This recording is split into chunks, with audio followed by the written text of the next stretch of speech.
Bismillah, walhamdulillah, wassalatu wassalam ala rasulillah wa ala alihi wa sahbihi wa man tabi'a sunnatahu ila yawmiddin. Assalamu alaikum wa rahmatullahi wa barakatuh. Welcome again to another short episode on some benefits and lessons that can be derived from the book of Adab Al Mufrad.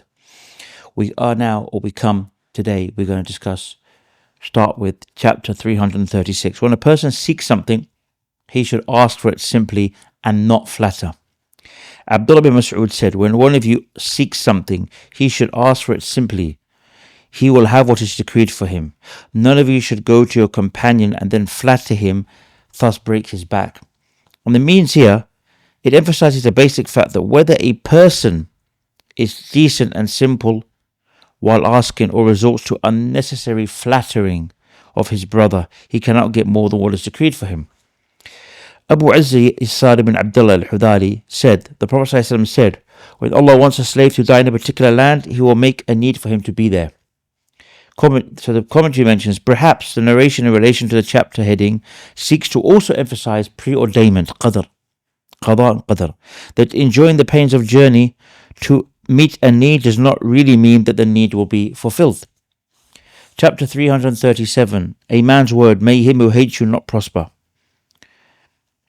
Chapter 338, a man should not say Allah and so.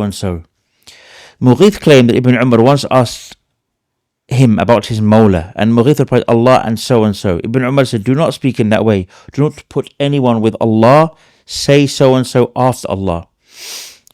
Chapter 339, a man saying what Allah wills and you will. Ibn Abbas said, a man came to the Prophet ﷺ and said, whatever Allah wills and you will. He said, you have set up an equal with Allah. It is what Allah alone wills. So after citing narrations with similar meanings, Imam al-Albani explained, these hadiths contain that a man's statement to another, whatever Allah wills and you will, is counted as from shirk, joining associates with Allah in the Sharia. It is from the shirk in expressions of statements, because it gives an impression that the will of the slave is of the same level with the will of the Lord, glorious is He the Exalted, due to the connection that is made between the two. Chapter 340, singing and play. Abdullah ibn Dinar said, I went with Abdullah ibn Umar to the market. He passed by a little girl who was singing and said, if Shaythan had left anyone, he would have left this girl. So meaning that Shaythan does not leave anyone. He declared enmity against Adam alayhi salam and his progeny, and so he keeps trying to mislead them in every form possible. We seek Allah's protection from the evils of the accursed Shaytan. The narration shows as well that getting busy with singing and worse still music is from the deceptions of the Shaytan. Anas ibn Malik said, the Messenger of Allah sallallahu alayhi wasallam said, I have nothing to do with falsehood, and falsehood has nothing to do with me.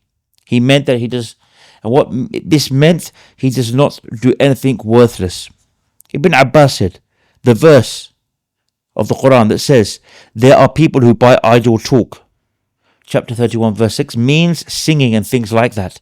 So this shows that the verse prohibits engaging oneself with any worthless thing, including music and singing. When Abdullah ibn Mas'ud radiallahu anhu was asked the meaning of the verse, he said, it is singing by the one whom none is worthy of worship. It is singing, and he mentioned it 3 times. Al-Bara' ibn Azib said, the Messenger of Allah sallallahu alayhi wasallam said, extend the greeting and you will be safe. Idle talk is evil. And Abu Muawiyah said that the word used, al-ashr, means vain. So the mention of idle talk as evil is the point of reference in the hadith here. The pious predecessors consider singing and music as major examples of idle talk. And Fudal ibn Ubayd was at a meeting when he heard that some people were playing backgammon. He got up in anger to forbid it in the strongest possible terms. Then he said, the one who plays it in order to eat his winnings is like the person who eats pork and does wudu in blood. Now this has a weak chain, but the meaning is correct. So just to recap, we see here a very important point. It mentioned that the Shaytan will never leave us and will never leave anyone. And his aim is to always make mankind slip up and make mistakes. But when we do slip and make mistakes, brothers and sisters, what do? Do we give up? Do we say what the Shaitan wants us to do? To give up and say we are hypocrites, we are not real Muslims, look at you, look at me? No, we carry on. We seek refuge in Shaythan. We seek refuge in our own weaknesses and our own evils. And we ask Allah for forgiveness, and we continue on the road, the path, inshallah. Until the next episode, Assalamu alaikum wa rahmatullahi wa barakatuh.